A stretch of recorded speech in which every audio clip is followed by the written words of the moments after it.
அதே மாதிரி கரும்புக்கும் நெல்லுக்குமான கொள்முதல் விலையை நாங்கள் உயர்த்துவோம் என்றெல்லாம் விவசாயிகளுக்கு அறிவிக்கப்பட்டிருக்கிறது. அதே நேரத்தில் விவசாயிகளுக்கான கூட்டுறவு கடன் தள்ளுபடி சம்பந்தமாக இந்த தேர்தல் அறிக்கையிலே இல்லை என்கிற ஒரு குறையை விவசாயிகள் பலரும் என்னிடத்தில் தெரிவித்தார்கள்.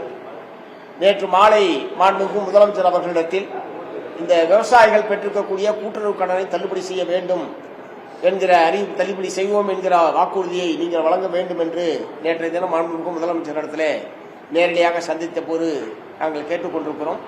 ஆனால் இப்போது புதிதாக வந்திருக்கக்கூடிய கூட்டுறவு சட்டப்படி மத்திய அரசாங்கம் அனுமதி கொடுத்தால்தான் கடனை தள்ளுபடி செய்ய முடியும் என்கிற ஒரு புதிய நிலைமை என்பது ஏற்பட்டிருக்கிறது. ஒருவேளை நாம் ஆட்சிக்கு வந்து பிஜேபி அதனால் அனுமதி தராத ஒரு நிலைமை ஏற்பட்டால் விவசாயிகள் கொடுத்த வாக்குறுதியை நிறைவேற்ற முடியாது என்பதனால்தான் நான் அந்த வாக்குறுதியை வழங்கவில்லை என்று முதலமைச்சர் அவர்கள் விளக்கத்தை தெரிவித்தார்கள். இருப்பினும் ஏதாவது ஒரு வகையில் கடன் தள்ளுபடி வட்டி விவசாய கடனுடைய வட்டி தள்ளுபடி என்கிற முறையில் விவசாயிகளுடைய எதிர்பார்ப்பை பூர்த்தி செய்யக்கூடிய வகையில் நீங்கள் இன்றைய தினம் திருவாரூர் பிரச்சார கூட்டத்தில் அறிவிப்பை வெளியிட வேண்டும் என்று கேட்டுக்கொண்டிருக்கிறேன். நிச்சயமாக இன்று மாலை அந்த அறிவிப்பை வெளியிடுவார் என்று நாங்கள் நம்புகிறோம். ஆகவே இந்த 2026ஆம் ஆண்டுக்காக வெளியிடப்பட்டிருக்கிற தேர்தல் அறிக்கை என்பதும் இந்த தேர்தலில் அதுதான் பேசு பொருளாகவும் இதுவரை வெளிவந்திருக்கிற தேர்தல் அறிக்கைகளிலேயே சூப்பர் ஸ்டாராகவும் திராவிட முன்னேற்ற கழகத்தினுடைய தேர்தல் அறிக்கை இருக்கிறது என்பதை நான் சொல்ல விரும்புகிறேன். முழுமையாக 525 வாக்குறுதிகள் என்பது கொடுக்கப்பட்டிருக்கிறது.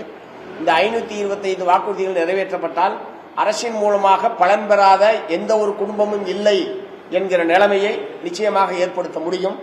ஆகவே அந்த தேர்தல் அறிக்கை இந்த தேர்தலில் நிச்சயமாக விவாத பொருளாக இருக்கும் என்பதை நான் சொல்ல விரும்புகிறேன்.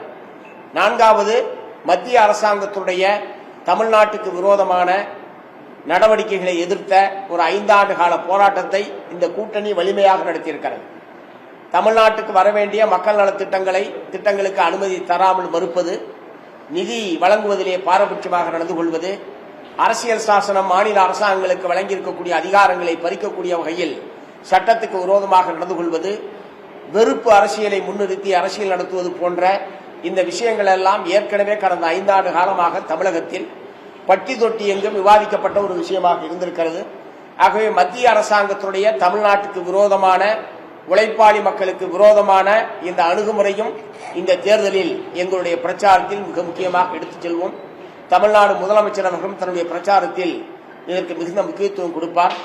ஆகவே இந்த விஷயங்கள் எல்லாம் ஏற்கனவே தமிழ்நாட்டு மக்கள் மத்தியில் விவாத பொருளாக இருக்கக்கூடிய நிலையில் இவை அனைத்தும் திராவிட முன்னேற்ற கழகத்தினுடைய அணி மாபெரும் வெற்றியை பெறுவதற்கான ஒரு நல்ல சூழலை தமிழகத்தில் ஏற்படுத்தியிருக்கிறது என்பதை மார்க்சிஸ்ட் கம்யூனிஸ்ட் கட்சியின் சார்பில் தெரிவித்துக் கொள்ள விரும்புகிறேன்.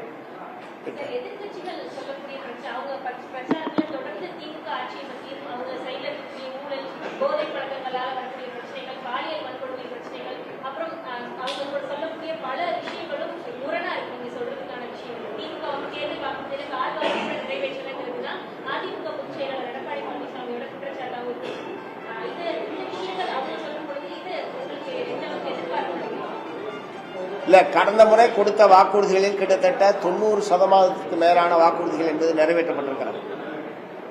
சில வாக்குறுதிகள் நிறைவேற்றப்படுவதற்கு மத்திய அரசாங்கம் முட்டுக்கட்டையாக இருந்திருக்கிறது என்பதை திராவிட முன்னேற்ற கழகத்தினுடைய அமைச்சர்களும் தலைவர்களும் ஏற்கனவே தெரிவித்திருக்கிறார்கள். சிலவற்றை நடைமுறை சாத்தியம் இல்லை என்பதை திராவிட முன்னேற்ற கழகமே ஒத்துக்கொண்டிருக்கிறது.